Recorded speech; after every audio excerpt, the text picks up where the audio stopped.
তৃণমূলের জন্মলগ্ন থেকে তৃণমূল, তারপর হঠাৎই কালকে পাল্টে গেল সমীকরণ। একদম সুনীল বনসনের উপস্থিতিতে তার হাত ধরেই বলা চলে বিজেপিতে যোগ দেন। এদিকে তার ভাই রয়েছে উত্তরপাড়ার পুরসভার চেয়ারম্যান, কিন্তু তিনি চলে গেলেন বিজেপিতে। আমার দীর্ঘদিন ধরেই একটা সমীকরণ আমি দেখতে পাচ্ছিলাম যে উত্তরপাড়ার মানুষকে প্রত্যেকটি রাজনৈতিক দল, আপনাদেরকে আগেও বলেছি এখনও বলছি, যে বন্ধুয়া মৈত্রী হিসাবে কাজে লাগায় এখানকার রাজনৈতিক কর্মীগুলোকে। তার প্রতিবাদ করা দরকার ছিল বলেই আমি নির্দল প্রার্থী হিসাবে নমিনেশন করেছিলাম।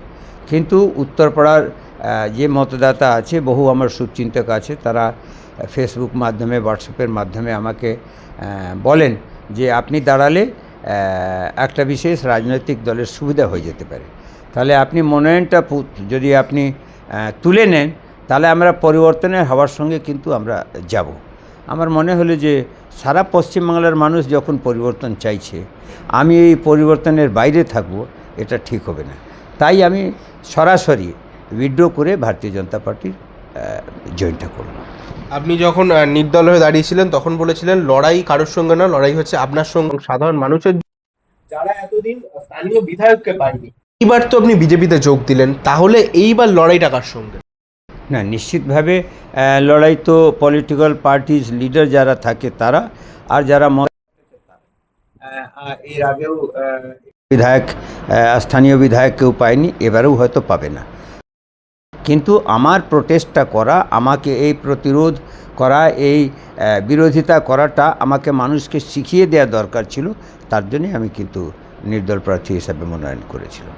পরবর্তীকালে বললাম যে যেহেতু এখানকার মতদাতা, সুবুদ্ধি সম্পন্ন যারা উত্তরপাড়া মানুষ আছে, তারা আমাকে আহ্বান করে, যে আমাকে নিবেদন করে যে ভাই আপনি এইটা করলে আমাদের অসুবিধা হবে, পরিবর্তন যেটা আমরা চাইছি সেটা হয়তো হয়ে উঠবে না, আপনি আমাদের পরিবর্তনের সঙ্গে আসুন। আমি ওটাকে সাড়া দিয়েই, তাদেরকে মান্যতা দিয়ে, তাদেরকে প্রধান দিয়েই আমি ভারতীয় জনতা পার্টি জয়েন করলাম। ভাইয়ের সঙ্গে কথা হয়েছে? না, ভাইয়ের সঙ্গে কথা হওয়ার তো কোনো প্রশ্নই ওঠে না। কেন ভাইয়ের সঙ্গে সব কথা হবে বা আমার সঙ্গে ভাইয়ের কথা হবে, এটা কোনো মানেও রাখে না, কোনো কারণও নেই। ভাই তো তৃণমূলের চেয়ারম্যান, সেক্ষেত্রে কোনো কটাক্ষ শুনতে হচ্ছে? না না, সে দেখুন, একটা রাজনৈতিক দল করলে বিভিন্ন রকম মতাদর্শের লোক থাকে, তারা করবে। তার মতাদর্শ ভারতীয় জনতা পার্টির সঙ্গে না মিলতে পারে, আমার মতাদর্শ ভারতীয় জনতা পার্টির সঙ্গে মিলতে পারে, তার হয়তো তৃণমূল সঙ্গে মিলছে, সে তৃণমূল করছে, আমি বিজেপি করছি। এখানে কোনো ভাবার কোনো কারণ নেই। যে হ্যাঁ, ব্যক্তিগত রিলেশন নিশ্চিতভাবে, ও আমার ছোট ভাই আছে, আমার মা বাবার মেজর সন্তান আছে, আমি ওর দাদা আছি, এটাতে কিন্তু কেউ কেড়ে নেবা, কোনো দলও কেড়ে নিতে পারবে না। একদম। আপনি জয়েন করলেন, আজকে সকাল থেকে বাড়ির মাথায় বিজেপির ফ্ল্যাগ উঠছে। কবে থেকে এই যে ভোটের প্রচার সেখানে দেখা যাবে? না, আপনি নিশ্চিতভাবে ভোটে প্রচারে আজ থেকেই আপনি আমাকে দেখবেন।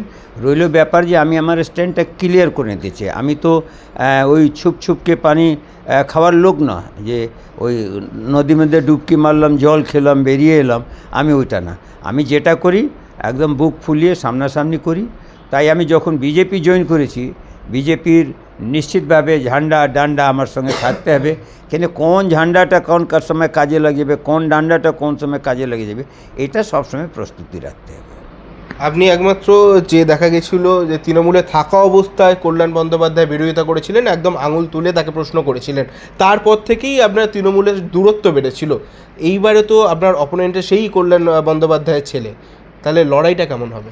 দেখুন, ছেলের সঙ্গে আমার কোনো বিরোধিতা নেই। আর আপনি যে ভদ্রলোকের কথা বলছেন, ওনাকে আমি বিরোধিতা করিনি, ওনার আচরণকে বিরোধিতা করেছিলাম। যে কর্মীকে যদি আপনি সম্মান না দেন, তাহলে আপনার নেতা হওয়ার কোনো যোগ্যতাই নেই।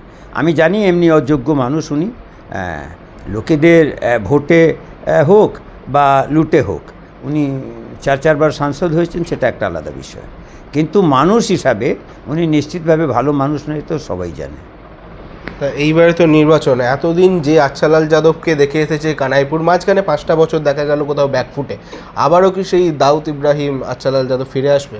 না, দাউদ ইব্রাহিমকে সম্মান জানিয়ে আপনি আমার সম্মানটা বেশি বাড়াবেন না, ওটা ঠিক হবে না। আমি প্র্যাকটিক্যালি মানুষের মানুষ আমাকে যে ভালোবাসা স্নেহ দিয়ে রেখেছিল, সেটা কিন্তু এই বিগত 3-4 বছর রাজনীতি থেকে বাইরে থাকলেও এটা কিন্তু কমেনি। নিশ্চিতভাবে সেটা আপনারা দেখতে পেরেছেন গতকাল, যে কি লোকের সাড়া আর কি লোকের রেসপন্স আমার জন্য। তো ন্যাচারালি এটা আমার কোনো দিন কমেনি, আগামী দিনেও কমবে না। হ্যাঁ, আমাকে ভাড়াতে কাউকে আনতে হয় না, এটা কিন্তু ঠিক।